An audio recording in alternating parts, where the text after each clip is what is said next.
When the mind is restless, the Buddhist way to peace. Even when life is quiet, the mind rarely stays quiet. Even when nothing on the outside is asking anything of you, something on the inside keeps moving. This is not a modern problem. It is what an untrained mind does. In the early Buddhist teachings, this condition is named with two Pali words, uddhacca-kukkucca. The first, uddhacca, means agitation. It describes the mind that races forward, leaning into what has not yet happened, unable to settle on what is actually here.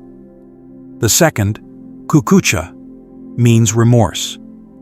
It describes the mind that gets pulled back into the past, replaying old conversations, second-guessing decisions that were made long ago. These two are paired together in the early teachings as one condition rather than two. The reason is precise. They disturb the mind in the same way. Both of them prevent the mind from settling here, in this moment. One face of restlessness leans into the future. The other returns to the past. But neither is willing to stand in the present. This is why an anxious person can, in the very same moment, fear tomorrow and still relive yesterday. What looks like two separate movements of the mind is actually one pattern wearing two different faces. In the Dhammapada, verse 33, the Buddha describes the mind as fickle and hard to guard, and says the wise one straightens it the way a fletcher straightens an arrow. Notice the image he chose. The mind is seen for what it is: restless, hard to hold, in need of careful training.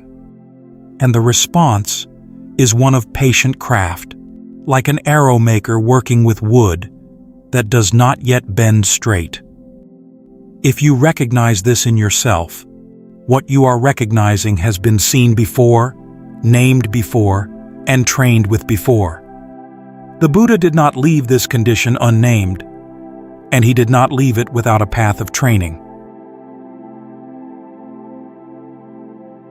Some kinds of restlessness come from real circumstances: a loss, a relationship breaking apart, a pressure that has no exit, physical pain that goes on too long, an injustice you cannot fix.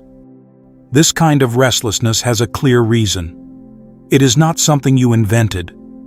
It is the natural response of a human being meeting something genuinely difficult. Other kinds of restlessness arrive without any clear reason at all. You are sitting still. The meal is on the table. The people you love are safe. And still, the mind is spinning. A wave of anxiety rises from somewhere you cannot point to. An unease without any return address. The Buddha never denied the difficulty of outer life.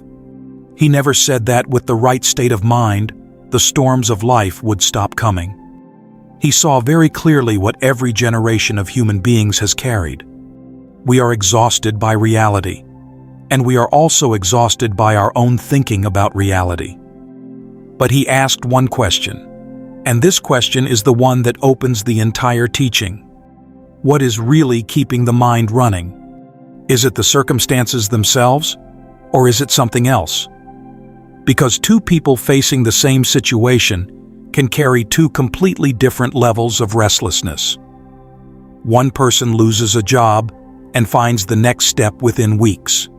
Another person loses the same job and cannot sleep for months. The circumstances are conditions, yes. But restlessness is born not only from the circumstances themselves, it is also born from the way the mind relates to them. That is where the Buddha pointed. And his answer begins with a statement that may sound surprising. In the Anguttara Nikaya, paragraph 49, he speaks of the mind as something luminous in its nature, and yet darkened, again and again, by what he called incoming defilements. States that arrive from outside, settle in the mind for a while, and then pass. His meaning here needs care, because it is often misunderstood. He is not saying that every ordinary state of mind is already pure. That reading would miss his point entirely. What he is pointing out is something more practical. Restlessness is not the permanent owner of your mind. It arises through conditions. And what arises through conditions can also fade when those conditions change. So what are those conditions? They are not mysterious. The mind keeps making one repeated movement, often before you notice it. It tries to hold what cannot be held. And this movement shows up in three ordinary ways that anyone, if they look carefully, can recognize. The mind meets something pleasant, and it tries to keep that pleasant thing forever. A moment of connection with someone you love, the feeling of being understood, the taste of a good day. The mind reaches for it, clings to it, asks it to stay, refuses to let it pass. The mind meets something unpleasant, and it tries to push that unpleasant thing away immediately. A criticism that lands harder than expected. A worry that arrives in the body before the words. A discomfort that will not name itself. It pushes against the experience, argues with it, and demands that it disappear. And then there is the third movement, which is more subtle than the first two. The mind carries a quiet picture of how life should be, the kind of relationship it should have, the kind of work it should be doing, the kind of person it should be by this age. And it demands that the actual unfolding of life match this internal picture. When reality refuses to match, the mind keeps pressing, keeps insisting, keeps refusing the version of life that is actually here. These three movements are the same act dressed in three different forms: clinging, resisting, demanding. But life keeps moving. The pleasant fades, the unpleasant changes, and the private picture in the mind never fully matches what is here. These three movements never reach what they are reaching for. The reaching does not end, and that constant reaching is restlessness. This is the line worth carrying with you. Restlessness is the sound of a hand clenching what was never meant to be held. So restlessness, seen this way, is not something you have. It is something the mind is doing, even when you do not realize it is doing it. And what is being formed in this way can also be understood and slowly, with care, released. You might be thinking at this point that restlessness is just an inconvenience, that you can live with it. But the Buddha looked at it more deeply. He placed restlessness in a category called the 5 hindrances. The Pali term is panca nivaranani. The English word hindrance captures something important about how he saw them. He treated them as inner conditions to be understood. They cover the natural clarity of the mind, 5 forces that get in the way of clear seeing. And restlessness, paired with its twin of regret, is one of them. In the Sangharava Sutta, the Buddha gives an image that has stayed sharp for 2,500 years. He asks the listener to imagine a bowl of clear water. You want to see your face in it, so you lean down close. But the wind keeps blowing across the surface, and the surface keeps rippling. You cannot see your face. You can only see a fragmented, moving reflection. The water is not dirty. The water is not damaged. The water is simply in motion. This is the restless mind. The mind itself has not become unsound. The surface is just rippling. And because it is rippling, you cannot see clearly what is actually happening inside you. You cannot see what you are feeding, what direction you are moving in, and what your life is slowly becoming. It is the motion of the surface that prevents anything from being seen clearly. This is the true cost of restlessness. The discomfort is real, sometimes severe, and we should not pretend it is small. But the discomfort is not the deepest cost. The deepest cost is that little by little, you stop seeing your own life clearly. You lose touch with what you actually want. You lose touch with what actually matters to you. You lose touch with what is happening to you, day by day, while you are too distracted to notice the changes as they happen. This is why the Buddha did not treat restlessness as a small mood. He placed it among the hindrances because it blocks clear seeing. It is one of the conditions that can shape a life before the person sees what is happening. You may have tried breathing, meditation, distraction, advice from friends, counting to 10.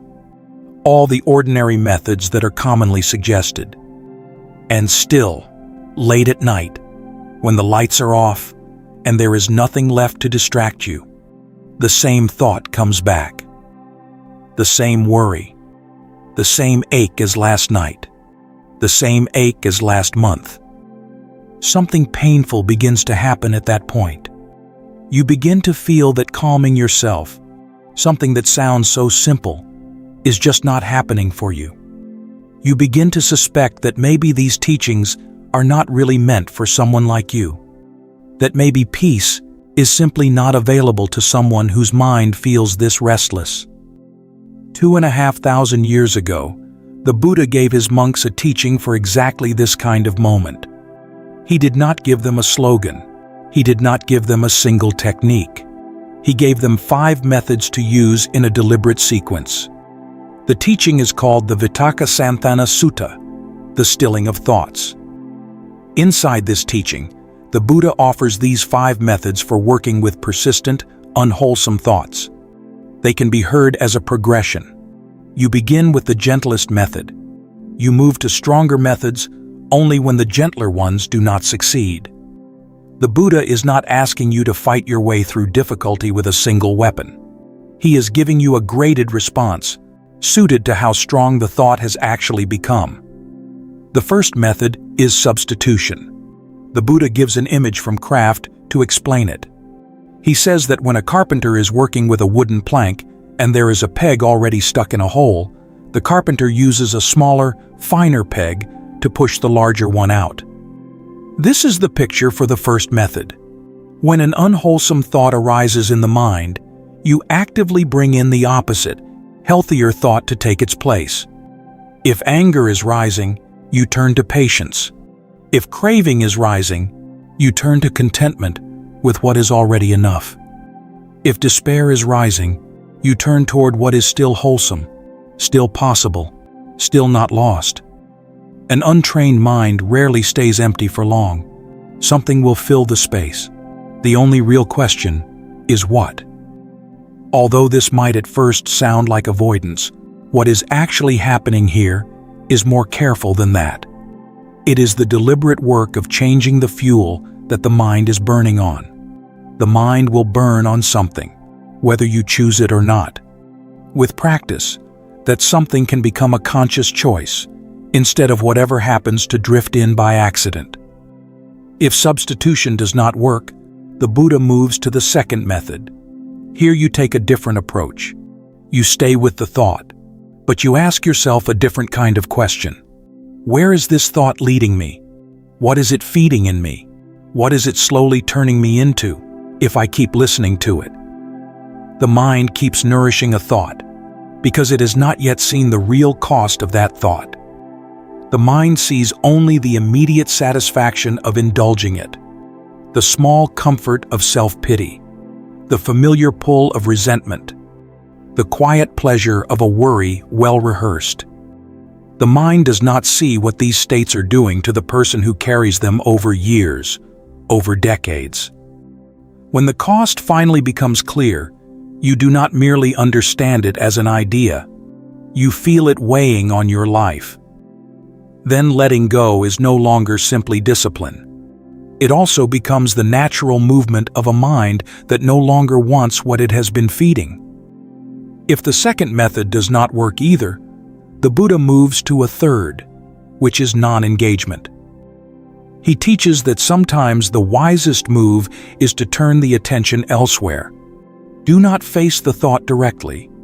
Do not argue with it. Do not try to refute it. Simply give it no audience. Some people will hear this as avoidance. The wisdom here is different from avoidance.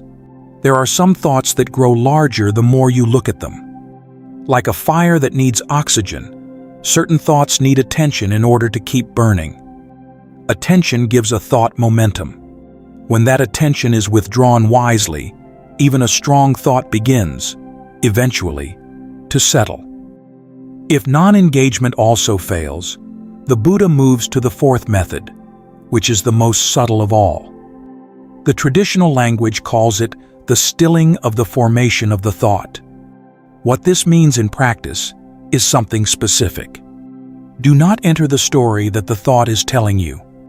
Instead, watch how the thought is being built. A thought does not appear from nowhere. It is assembled, piece by piece, in a process so quick that you usually miss it. A memory rises in the mind. An image forms. The body tightens somewhere, perhaps in the chest, perhaps in the jaw. A feeling moves through. A conclusion is reached, almost automatically. And in less than a second, the assembled thought announces itself as if it were simply true. The fourth method is to watch this assembly happening, to see the thought being constructed instead of living inside what the thought says.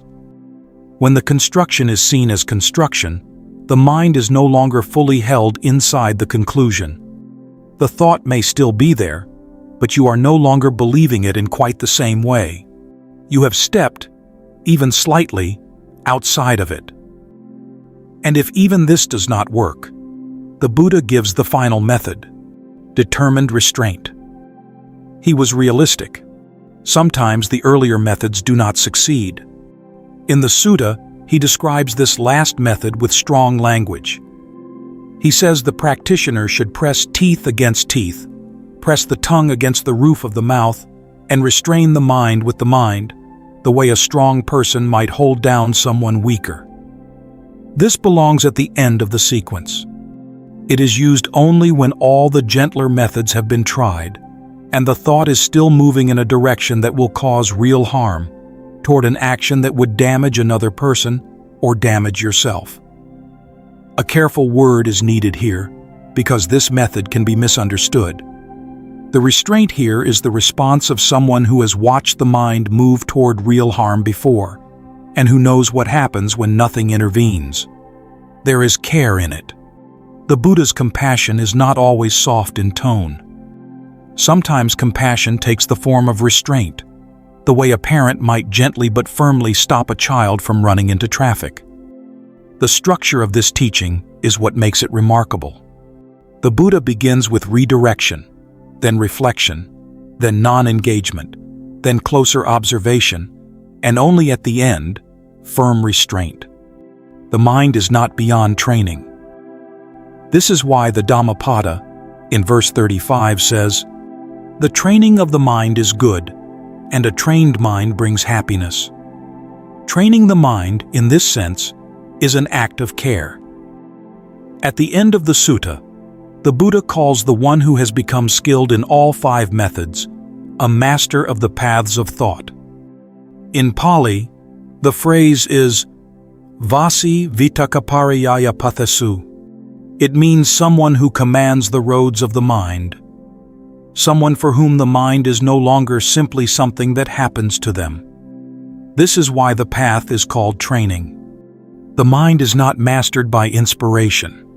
It is mastered by repeated, careful practice. The methods themselves are simple.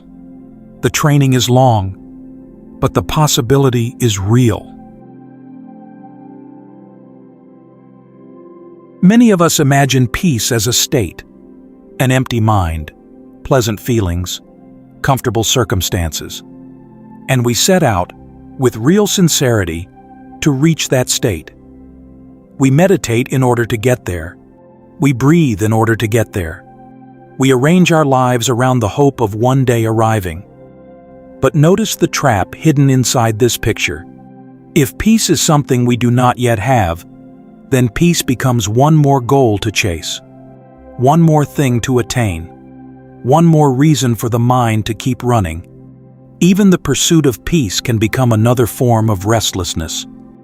The mind that was once restless about work, relationships, or the future simply becomes restless about being peaceful. Hear this carefully, because it is easy to misunderstand. The recognition of this trap does not cancel practice. It purifies practice. We still train. We still sit. We still work with the methods. What changes is that we stop turning the training itself into another object of craving. We stop using practice as a way to escape experience, and we begin using it as a way to understand what is actually happening. So what is peace then? The Buddha's teaching stays very practical here. Peace is not made by forcing the mind to become empty. It begins when the mind sees clearly how it is adding pressure to experience, grasping what is pleasant, resisting what is painful, and demanding that life match the picture inside. When that pressure is seen, even a little, something changes. The pleasant can be enjoyed without needing it to last forever. The painful can be met without immediately turning it into a war. And the present moment can be known more simply, without being forced to become something else. I will not promise you that listening to all of this will leave your mind free of restlessness. That would not be honest. But tonight, if your mind is not at rest, you do not need to add a second struggle on top of it. When the wish for rest becomes tight, demanding, and impatient, that wish itself becomes part of the restlessness. You only need to see what is happening. And in the moment of seeing it clearly, the pressure around the thought begins to ease. The thought may still be there. The feeling may still be there. But the mind is no longer adding the same weight on top of them.